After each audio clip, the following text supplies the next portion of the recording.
Hello, everyone, and welcome to the Southern Reads Podcast, the show where I talk about books and only books and everything book related.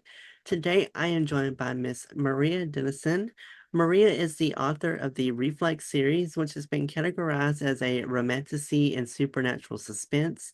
And in the series, she has released two books, The Reflex and The Reaction. And today she's here and she is going to share with us a little bit more about the backstory behind the series. And she's also going to tell us a little bit more about her writing journey and career. So, Maria, thank you so much for taking time out of your schedule to come on the podcast today. I'm looking really forward to hearing your story and hearing more about your book. So, welcome to Southern Reads. Thank you for having me, Noah. It's a pleasure to be on. So, take me to the beginning. Share with me a little bit about how you got started in writing, and was writing something that you were always interested in doing?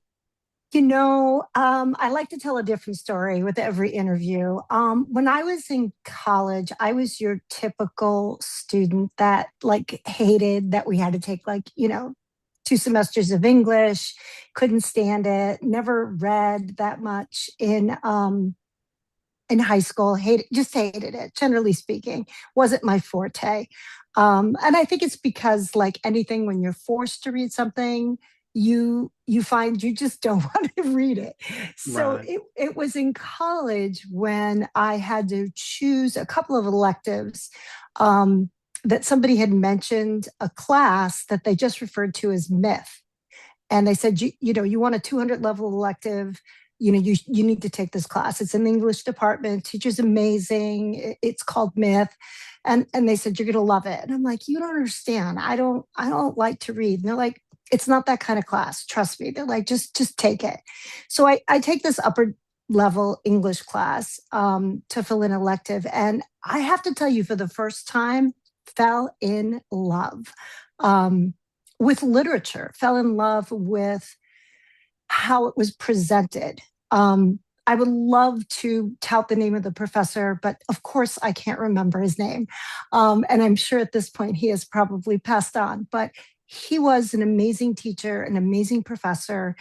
And he really brought so much of what I think all of us see now in books, especially the gods, the myths, the fae, where that comes from. He sort of brought all that forward to basically say everything that is so popular now is all based on stuff that's always been popular. It's all based on things that have been around for, in some cases, thousands of years.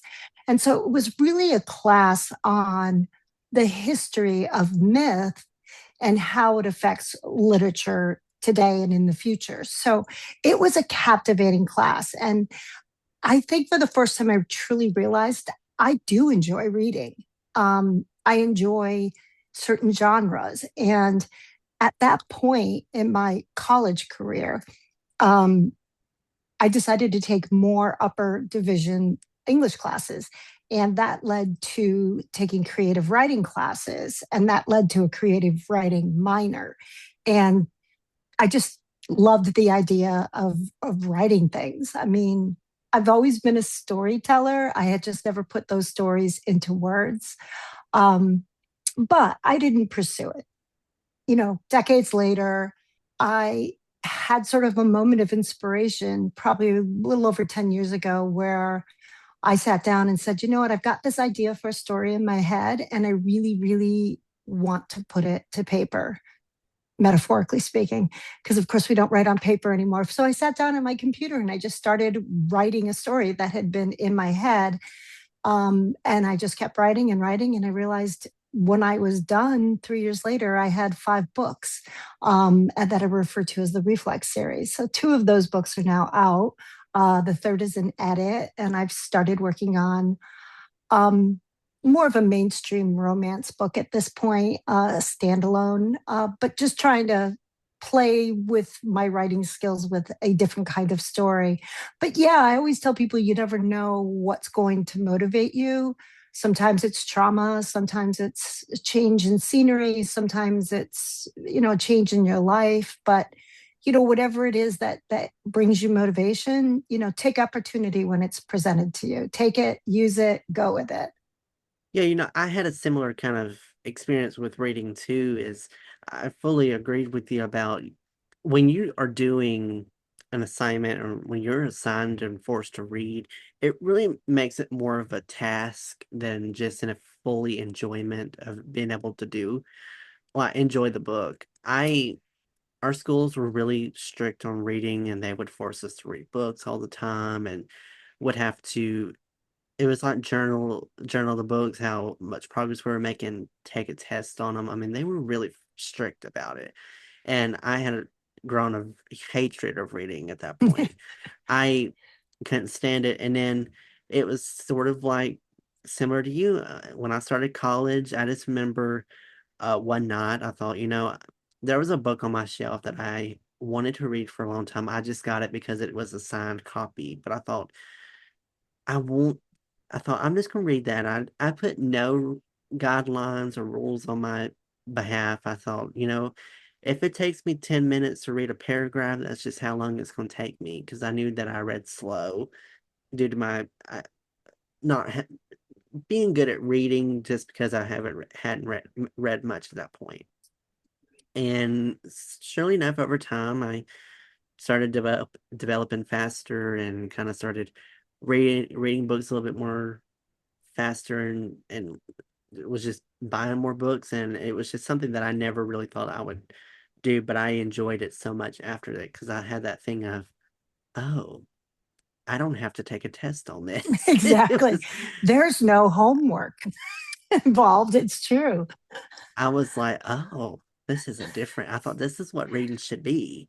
So I've very much enjoyed reading now. I've read, I think, 40 or 50 books since then. So it's been a little low due to work and stuff like that. But, that's 40 or 50 more than I thought I'd ever read. So it's more than I thought. But so kind of moving on to your series, the Reflex series, share with me kind of a little bit more of the backstory behind this, what kind of inspired you to write a series, and if did you want it to be a series at first, or did over time did it just kind of evolve into like I oh, knew, this will take multiple books? yeah, I knew it was going to take multiple books to get the story out. I knew that much. I mean, I sort of had a very loose outline of what I wanted, and I knew it was going to be multiple books. It wasn't until I started writing, and I think a lot of authors will say this. It's not until you start writing that you realize that the story takes on sort of a life of its own. Certain characters who you develop, they begin to develop sort of on their own and they want more of the story. They start to demand a bigger piece of it. And so sometimes a side character becomes sort of a main character and gets their own storyline. So what happens in the process is what you may have thought was 3 books becomes 5 books. And I really try, I think some people call it being a pantser, but I don't stick to a formula. I truly let the characters live in my head and I let them tell me what they want to say, what they want to do. And I let the story sort of develop organically. Um, like I said, I'm working on a separate book right now, and the same thing is sort of happening. Like the characters are just organically saying, "Okay, this is what's going to be next," and I go with it. I don't bother even editing until I'm done with a few chapters. So I just go with the muse, as they say, and I write. So no, I knew this was going to be multiple books. I did not know it was going to be 5 books for me to tell the story. Um, but like I said, I had this story. There are pieces of this story that were important to me. One of the pieces was I needed the female protagonist to be a mature woman. Um, at that point, I was getting very tired of reading about these strong female protagonists, that sort of start out as 19-year old doe-eyed, naive girls, and then in the course of 6 months, they become, savior of the world type characters. And I found that very unrelatable. I really wanted a character that was going to be relatable, that was older, that had experience, that had gained wisdom from that experience, that had made mistakes and learned, accepted those mistakes, learned from those mistakes, and moved on. And somebody who could be resilient, um, because she had the experience to do so. Again, I wanted all of these characters in a weird way because they're very fantastical, but I wanted them to be very relatable. And I wanted to produce something that was, again, a little bit different, a little tougher to market because it doesn't stay in a lane. Um, but it meant something to me to write about these characters. It meant something to me to have people read it. And maybe if you're very young and you read it, some of it might be unrelatable. But I think if you've made mistakes, if you've had trauma, if you've, kept secrets, if you've sort of kept the truth buried, if you have a different perception of who you are as a person than how other people see you, I think there's a lot of things in this book that are very relatable to just humanity and what we go through on a day-to-day basis, being human and trying to be kind and trying to care for one another. So despite the fact that it is like an urban fantasy with some fantastical elements, the characters are real. Their reactions are real. Their emotions are real. So when it came to writing the story and kind of the theme, did you have a general idea of what kind of genre you wanted to have the book set in, or were you trying multiple genres to see where your creativeness really shined through? Honestly, I wasn't thinking at all. I think because this story was so inspired for me, I knew that I was sort of breaking the rules and not staying in a particular genre. Um, I think because at the point I didn't really care. I wasn't thinking about publishing it. It was just a story that I wanted to get written, that I wanted to get out. It wasn't really until, gosh, 7, 8 years later that people started saying, "Hey, you know what? I want to read those stories that you wrote." And I started sending it out to people, and they were like, "This is really good. You have to do something with this." So, long story short, um, I did finally decide that I was going to try to self publish these books, but they don't fit a genre. They're mystery, there's suspense, there's romance, there's humor, and there's supernatural element to the books, but they're not paranormal. Um, if I had to put it in a genre, I would say urban fantasy. Um, but and I mean, I guess you could say that's where it is. Again, there's no actual trope. If I had to give it a trope, I would say, and I tell people it's a bizarre love triangle. Um, there is espionage in the book, but it is, to me, a vehicle for the book. It is not what the book is about. This isn't an espionage book, but there is some former espionage elements. Um, but it's not like a Jack Ryan type book. I mean, it's nothing like that. It's just, like I said, a vehicle. I think the heart of the book is the concept of secrets, truths, and having those come out and dealing with the ramifications of taking. It's almost like an anti fairy tale, taking somebody who thinks she has a perfect life and watching it sort of fall apart around her, and what she does to redeem herself and keep her family safe in the process. So you come out with the Reflex, and what was kind of the reception that you had received so far for the Reflex? I think if I can get people to read it, there seems to be, I mean, there's a lot of good reviews. I think what's hard is getting the book out there, getting the name out there, getting people to find interest in it. When there's just so many wonderful books to read, there's so many options now. So it's getting it in front of people. And when I do generally get 4 and 5 star reviews. So I mean, it's been affirming. Um, for me, I mean, there are people who do truly enjoy the book and have enjoyed the journey so far through the first two books and who are looking forward to the third. Of course, like any independent author, I wish there were thousands and thousands and thousands of people who would read the book. But yeah, I mean, the reception has been positive, and but the marketing is the hardest part. That's the homework. That's the part I think every author just really, I don't want to use the word hate, but I will say very much dislikes, because it's hard. It's hard to sell yourself. And that's what you're doing. I mean, you're selling the books, but you're selling yourself too. So it makes it really difficult. So, kind of going into the reaction is book two in the series, and what can readers expect with the reaction when people that have read the book what can they expect when they read the reaction? I think the Reflex introduces I like to call them my band of misfits.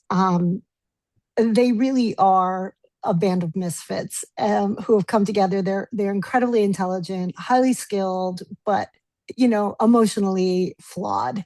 And I've put this gang of people together, and I think with the reaction, we get to see more of their personalities. We get to see more of their vulnerabilities. We get to know them a little bit better while also continuing the plot and the plot threats.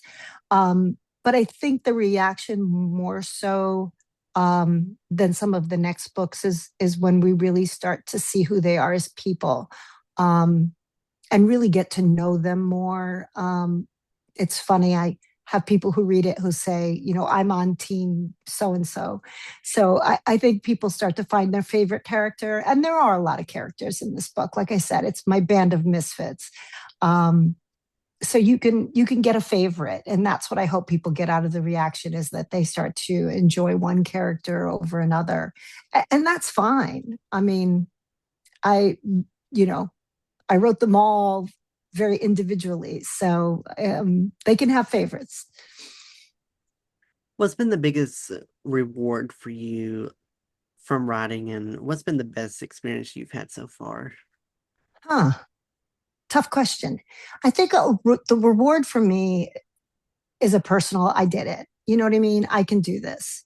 Um, Whether I sell three copies or whether I sell, like I said, thousands of copies, I did it.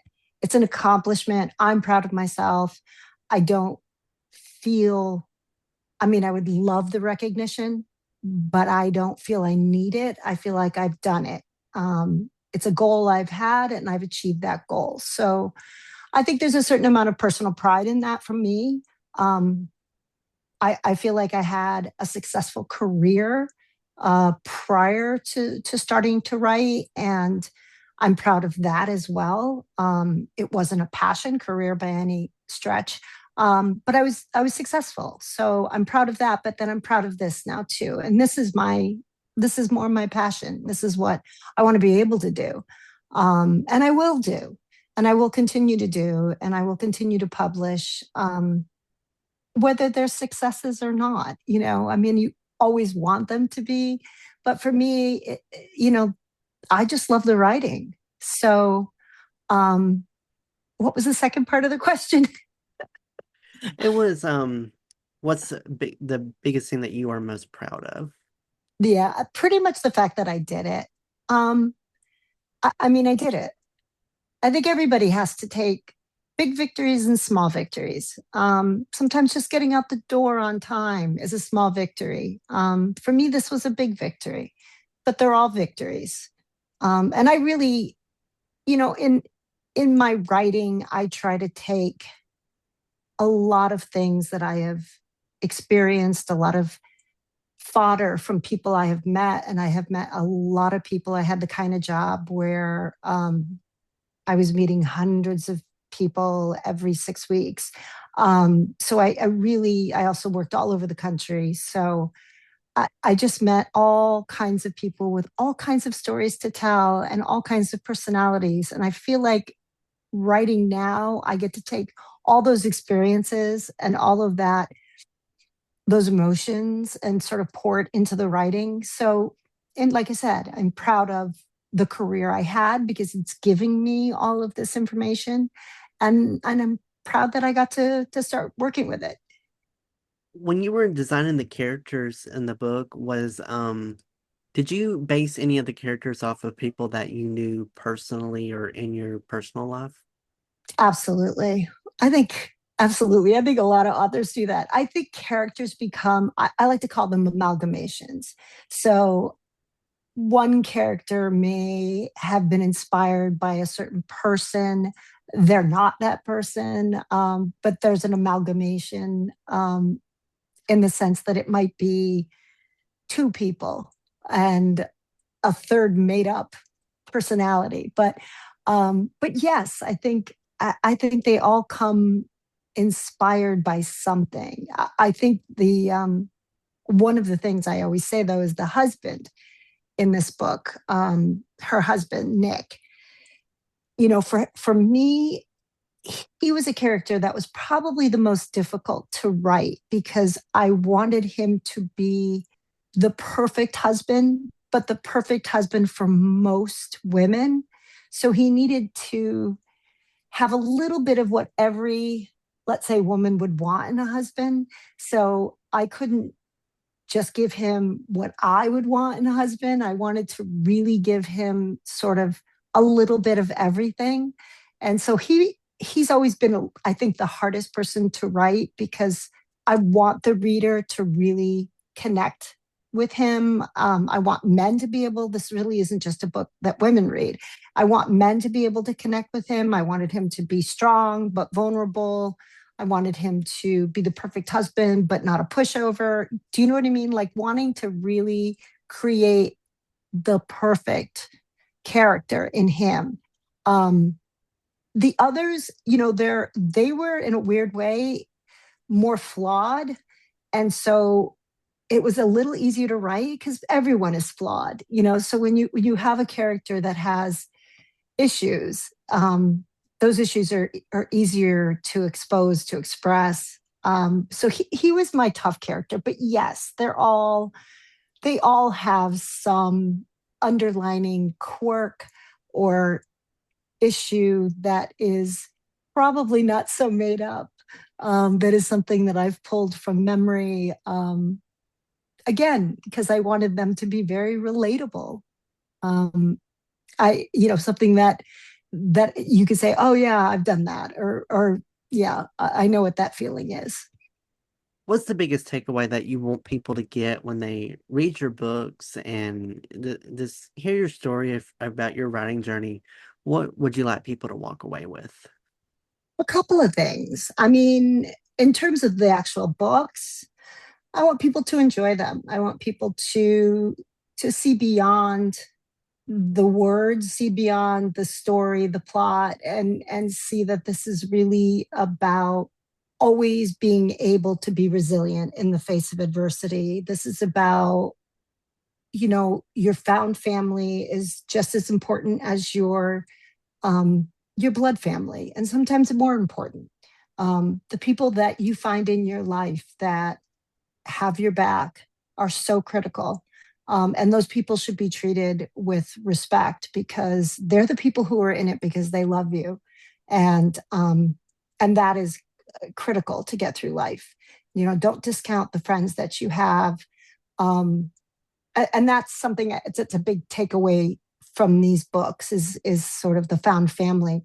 Um, and I think from the writing perspective, it's, you know, wherever you find the inspiration, you know, do that thing you love to do. I mean, people tell you all the time, you know, when you're picking a career, go with your passion. If you go with your, you know, your passion, the money will follow. And I mean, can't hurt. I can't say it always works, but it can't hurt either. If you do something that you love, at least you're doing something that you love.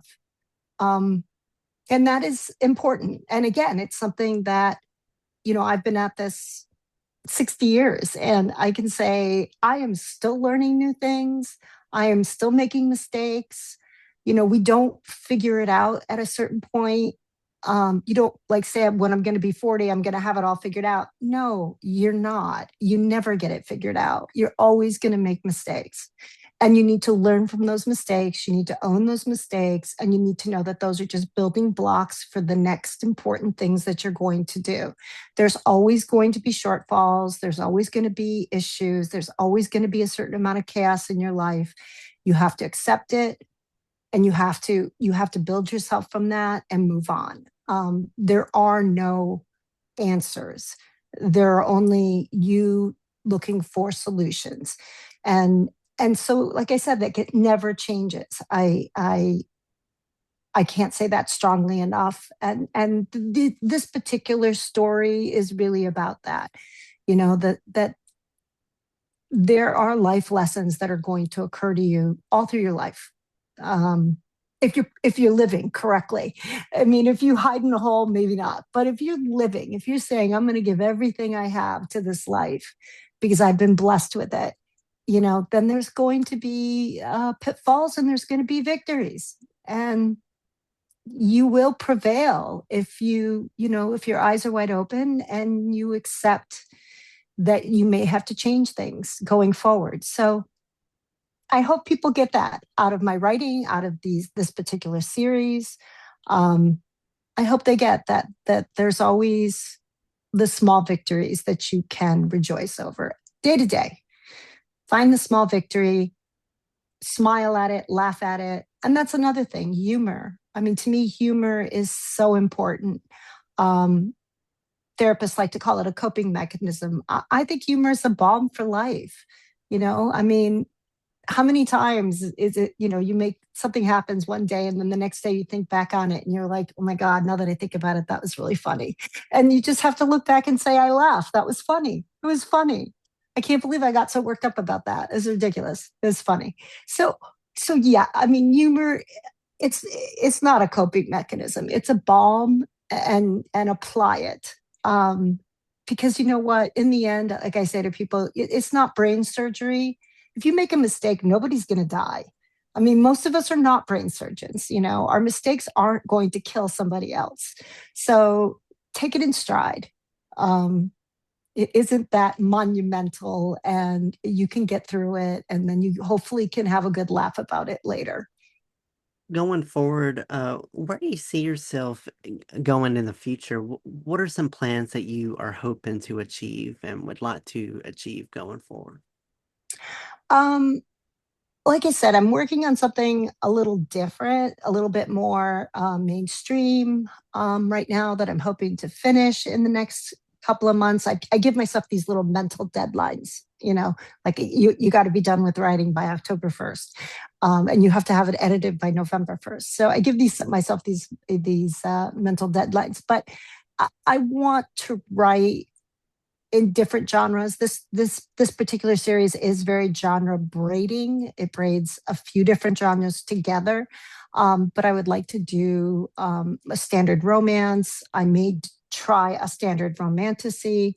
But I just want to continue to write as long as I'm able. And I'll continue to self-publish. If they make money, like I said, they make money. If they don't, I'm still writing and I'm enjoying it. I have the luxury of not, I don't want to say I don't need them to be successful. Um, so I can look at this truly as a passion. I feel like a busker in the subway, except I'm busking books instead of music. I mean, it helps if you give me a tip, but it's not going to break me if you don't. What advice would you give to anyone that's maybe wanting to be a writer themselves if they would like to have a journey in being an author? What advice do you have for them of how they can become a really successful writer? I mean, success is not, success from a qualifiable or quantifiable aspect. I would say to anyone who wants to write is write. I mean, sit down and start writing. Put your dream up there and start writing. But before you do anything with it, learn the industry, learn your options. Learn, are you going to want to go traditional publishing? Um, at that point, then you need to do your research and make sure that your manuscript is perfectly polished and it is quantifiable from a marketing strategy for any sort of traditional publisher. If you're going to go the independent route, know how to do that, know what software you need, know how to format. I mean, there's so much involved. It's not just writing. It's once you have it written, what do you do with it? You've got to format it. You've got to edit it. There's software out there to help. There are editors to help. You have to have a cover designer. I mean, there's the whole business aspect of writing. How are you going to sell your books? Where are you going to sell your books? So there are lots of people, especially online, TikTok, Instagram. There are a ton of authors who are always on giving helpful advice. Is really know how it's going to work. It's I always say the easy part is the writing. If that comes naturally for you, like it does for me, it's the easy part. The rest of it is homework, and you have to do the homework. You have to learn a lot of new things, and you have to learn to be a content creator as well. I mean, you can't just scroll through TikTok anymore. You now have to create that content and hope people are scrolling to you for that content. So there's so much more involved than just the writing, as I guess. I don't want to put anyone off. I'm just saying, know how you're going to do it, have a game plan. I think I could have avoided several mistakes from the beginning had I done enough research to know how to get this done appropriately, to really get content going before the book came out versus trying to get content going after the book came out. So, yeah, I mean, there's a lot you can learn by just asking. And there's a lot of authors out there who are happy to help out. I'm one of them. Go to my website, ask me a question. I will try to answer honestly, and I will try to help you. But there is ways to do this without making a ton of mistakes. And that's to know what you're getting into before you start, is to be prepared. Well, Maria, thank you so much for taking time out of your schedule to come on the podcast and today to share your story and to give such wonderful advice. I think this is such a wonderful platform that you've given, and the books that you've had come out, I think is really inspiring. For people interested in learning more about your books and they would like to stay up to date about what you have going forward, where can they go to learn more information? And most importantly, where can they go to find your books? If you go to my website, mariadenison.com, Mariaden, Denison with one N, ISON.com, all the most recent information is on there. There are links to where you can buy your books. If you want to do Amazon, Kindle, iBooks, if you want physical books, there's even some links to buy the physical books through Income Spark at a much cheaper rate than if you go to Barnes and Noble or Amazon to buy them. So there are some discounts on the website as well. But pretty much the books are available on all platforms right now. There's also an audio of both books. That's amazing. The audio group that did my audio are absolutely amazing. And I mean, they make me sound so good. I'm so proud of them. But there is an audio as well, and that's on ACX or Audible, as well as iBooks and Spotify. I think you can get it there too. Yeah, so it's pretty much on all the platforms. And like I said, most everything is on the website. And I do little blurbs, and I send out newsletters with little funny stories about my life. So be sure to sign up for my newsletter. And again, I'll post things on when the next books are available.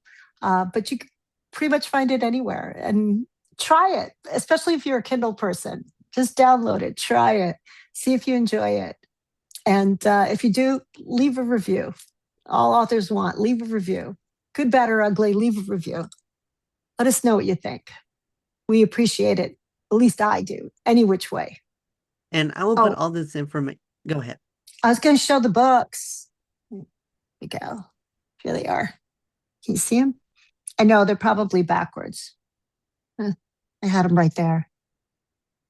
And yes, people do judge a book by its cover. That's one last advice. I actually published this book 3 years ago with a different cover and realized, nope, not going to work. So I had to republish them uh, with nice, bright, pretty covers. So, yes, another big lesson I learned that I wish I knew before I started. um, so, I'm sorry, you were saying something? No, I was just gonna say I will put all of her information and her links in the description box. So her website and socials will be down there. So if, to my listeners, if you're interested in checking her out and would like to follow her and support her in her writing journey and check the books out, I'll put all those links down there.